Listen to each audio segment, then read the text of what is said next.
Hello दोस्तों, मैं हूं अली जो कि अनअकैडमी पे एक वेरीफाइड एजुकेटर हूं। आप सभी का Haidari study point YouTube channel पे स्वागत करता हूं। उर्दू शिक्षण की अपनी इस छठी वीडियो में आज हम लोग उर्दू पेडागोगी पे मबनी कुछ अहम मारूजी सवालात को डिस्कस करेंगे जो कि सीटेट और अन्य सभी राज्यों की शिक्षक पात्रता परीक्षा के लिए बहुत इंपॉर्टेंट होगा।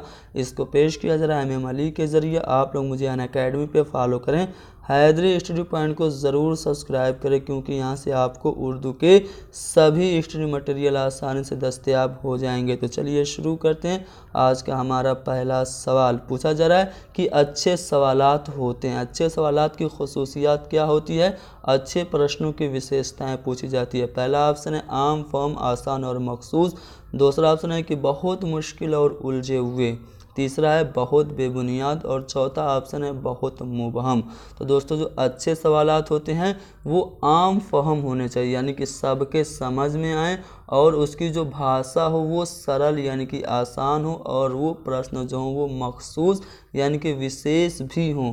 तो अच्छे सवालात की खुसूसियत ये है कि वो आम फहम, आसान और मखसूस हों, यानी कि पहला वाला ऑप्शन हमारा सही जवाब हो जाएगा। अगला सवाल कि बच्चों को बोलना सिखाया जा सकता है। अगर आप चाहते हैं कि बच्चों का जो स्पीकिंग स्किल है वो डेवलप करे तो आप उसे क्या कराएंगे? क्या आप बच्चों को बोलना उन्हें डांट डपट करके सिखाएंगे? बिल्कुल नहीं। आप बच्चों को डांटेंगे तो वो और ख़ामोश हो जाएगा, इस तरह से उसका जो स्पीकिंग स्किल है वो डेवलप नहीं करेगा। खामोश खाने के ज़रिए क्या आप बच्चों को बोलना सिखाएंगे? जी नहीं। खामोश खाने यानी कि मौन वाचन के ज़रिए भी बच्चों का भाषाई कौशल यानी कि जो वाचन कौशल है वो आपका विकास नहीं करेगा। अगर आप चाहते हैं कि बच्चों को बोलना सिखाएं तो आप बच्चों को मजमा के सामने बोलने की तरगीब दें, यानी कि बच्चों को मोटिवेट करें कि वो मजमा के सामने, भीड़ के सामने बोले। जब वो भीड़ के सामने बोलेगा तो उसमें आत्मविश्वास आएगा और उसका जो स्पीकिंग स्किल है वो डेवलप करेगा। अगला सवाल यह है कि तदरीस की वारधा स्कीम के रूहे रवा थे। दोस्तों, वारधा स्कीम को हम लोग बुनियादी तालीम के नाम से भी जानते हैं। तो बुनियादी तालीम के जो मुअज्जिद माने जाते हैं या फिर उनके जनक जो हैं वो कौन हैं?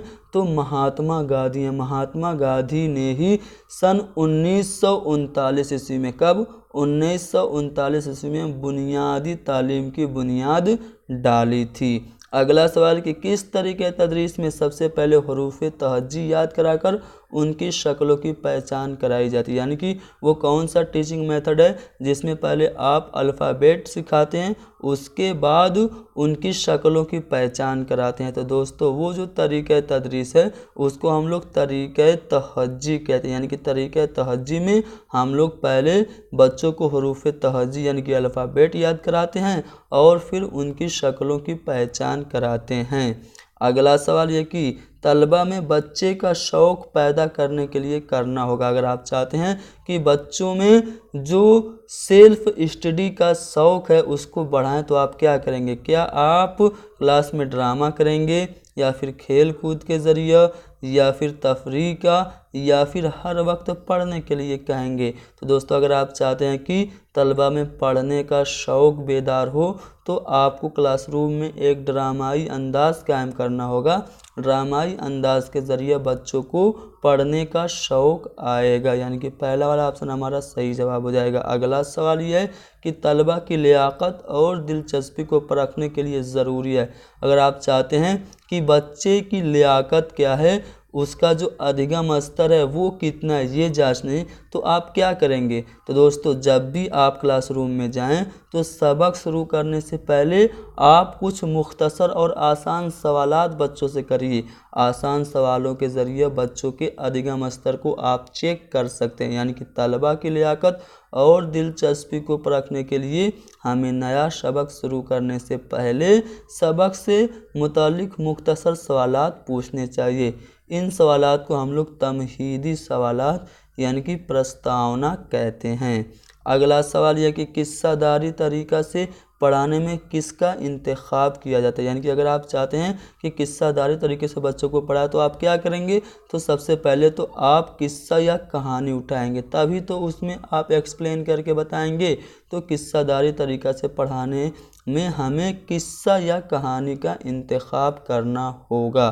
अगला सवाल यह है कि उर्दू सिखाने का तहलीली तरीका क्या है। दोस्तों एक होता है इस्तिखराजी और एक होता है तहलीली। तो दोस्तों यहाँ पे जो तहलीली होता है उसको हम लोग क्या कहते हैं, उसको हम लोग निगमन कहते हैं। ठीक है, तो उर्दू सिखाने के लिए जो तहलीली तरीका है वो ये है कि आप हरूफ को जोड़कर अल्फाज बनाएं। यानी कि उर्दू सिखाने का तहलीली तरीका ये है कि हरूफ को जोड़कर अल्फाज बनाया जाए। जैसे मैं कहूँ कलम आपको लिखना है तो काफ, उसके बाद लाम और उसके बाद मीम, इन तीनों को जोड़ के आप क्या कर सकते हैं, बना सकते हैं अपना एक लफ्ज़।